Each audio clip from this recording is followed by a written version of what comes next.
បង្ហាញអំពីបច្ចេកទេសថ្មីលើដំណើរការចោះទឹកសម្រាប់ដំណាំទូទៅមានទុរេនមានដូងមានម្នាស់បាទហើយកសិករ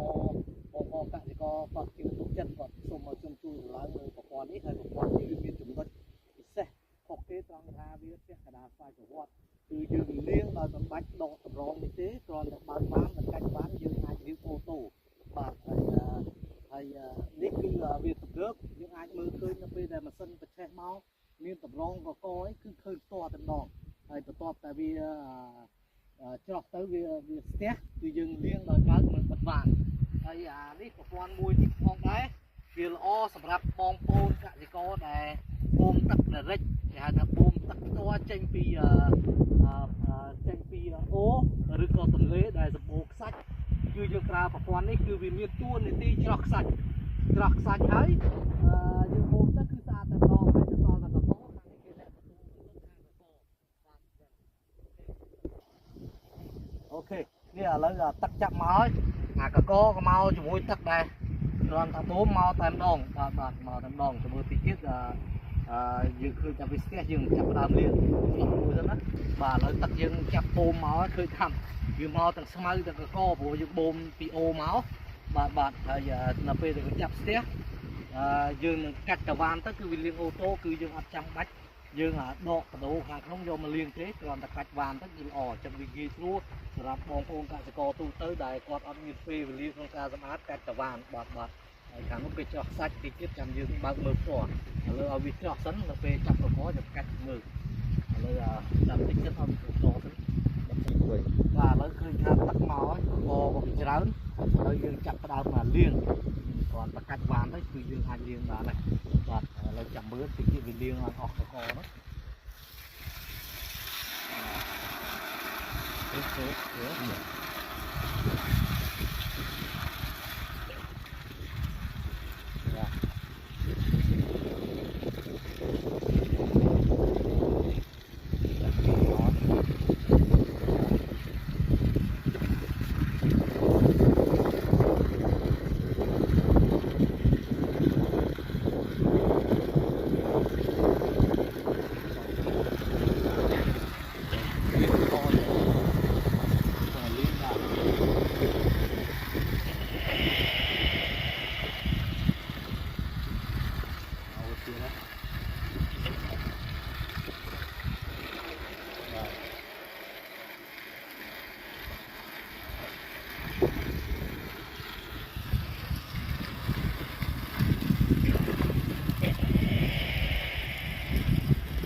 សិតតែកកឥឡូវទៅចង់អស់ហ៎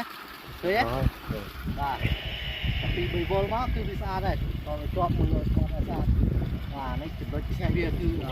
ប្រព័ន្ធនេះគឺវាលាងអូតូស្វ័យប្រវត្តិពាក់កណ្ដាលស្វ័យប្រវត្តិគឺយើងប្រើតែកាច់ដៃទេគឺវាលាងអូតូហើយបាទពាក់កណ្ដាលស្វ័យប្រវត្តិវាស្រួលបាទស្រួលមិនបាច់យើងដោះទេ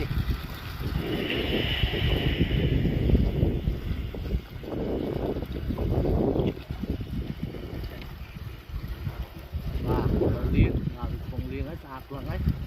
បាទអូខេស្គប់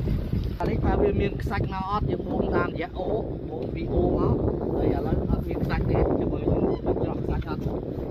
ទៀតបាទអូសាច់ខ្សាច់ទៅទឹកខ្សាច់បាទនេះចិត្តទៅវីដេអូបាទ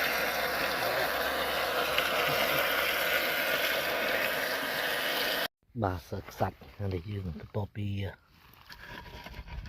ច្រោះប្រឆេះវាហើយនេះខ្សាច់ដែលយើងបហូរចេញមកបាទសខ្សាច់អញ្ចឹងឧបករណ៍ហ្នឹងមានតួនាទីច្រោះខ្សាច់ដែលយើងបូមតាមមាត់អូបដោយទន្លេបដោយបឹងបាទ